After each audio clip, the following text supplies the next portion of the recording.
La contribution positive du commerce extérieur en 2018 ne doit pas faire illusion. C'est juste une histoire de circonstances liées à l'écrasement de la demande intérieure, ce qui a freiné les importations, alors que la croissance hollandaise restait encore assez robuste pour permettre aux exportations de progresser encore. Ce décalage conjoncturel ayant disparu, retour à la tendance de fond, celui d'un commerce extérieur qui plombe l'économie française depuis plus de 20 ans. Sa contribution à la croissance est régulièrement négative, à l'exception de la parenthèse de 2012-2013, conséquence sur les importations de la mise en coupe réglée de la demande domestique à la suite du plan de rigueur Fillon. Le commerce extérieur a finalement coûté près de 4 points de croissance en cumulé depuis 1998. L'analyse du taux de couverture, soit le rapport entre les exportations et les importations, sur longue période, révèle également à quel point la situation est critique. Vu sous cet angle, les déséquilibres actuels de la balance commerciale sont les plus longs et les plus profonds. Il y a certes eu de sévères accros au milieu des années 70 ou au début des années 80, contre-coup des chocs pétroliers et des politiques de relance keynésiennes des gouvernements Chirac et Mauroy. Sans coordination avec nos plus proches partenaires, elles ont dynamisé les importations au moment même où la demande mondiale adressée aux entreprises françaises tombait en panne, mettant à terre les exports. Mais aujourd'hui, rien de tel.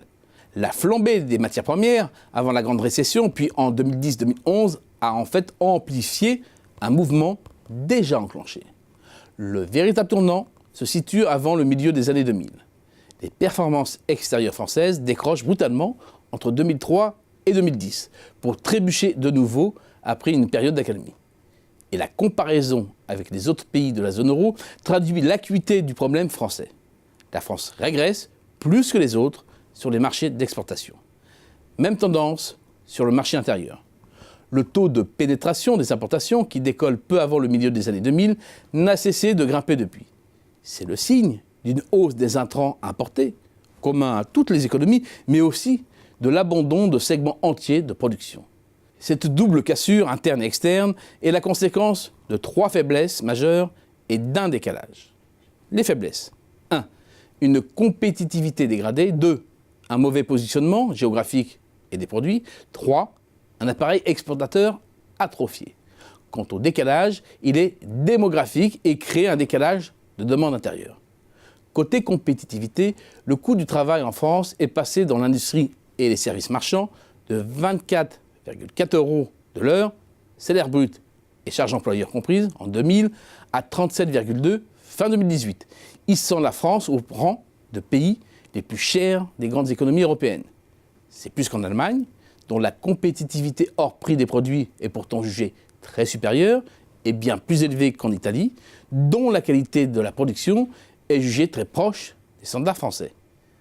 Autre travers, l'essentiel de la production française est de moyenne gamme, coincée entre les pays à bas coût qui exportent des produits à bas prix et ceux spécialisés dans la production à forte valeur ajoutée. À cela s'ajoute un positionnement trop européano-centré. 59% des exportations françaises sont destinées à l'Union européenne.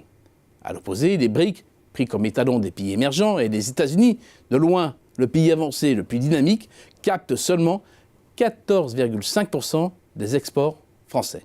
Une part qui monte à 15,5% en Italie et à plus de 19% en Allemagne. Troisième faiblesse, l'atrophie de notre base exportatrice. L'une des conséquences de la désindustrialisation.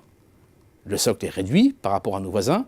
Pour 100 entreprises exportatrices françaises, on en compte 171 en Italie et 265 en Allemagne. Et il faut encore ajouter la balance des services, qui plafonne loin de ces records, malgré les recettes touristiques, pour achever l'analyse et s'apercevoir que la France perd aussi cette bataille-là. Les problèmes du commerce extérieur français sont structurels et aucune amélioration n'est à espérer à court terme. C'est bien pourquoi 2% de croissance de façon durable en France, c'est juste mission impossible.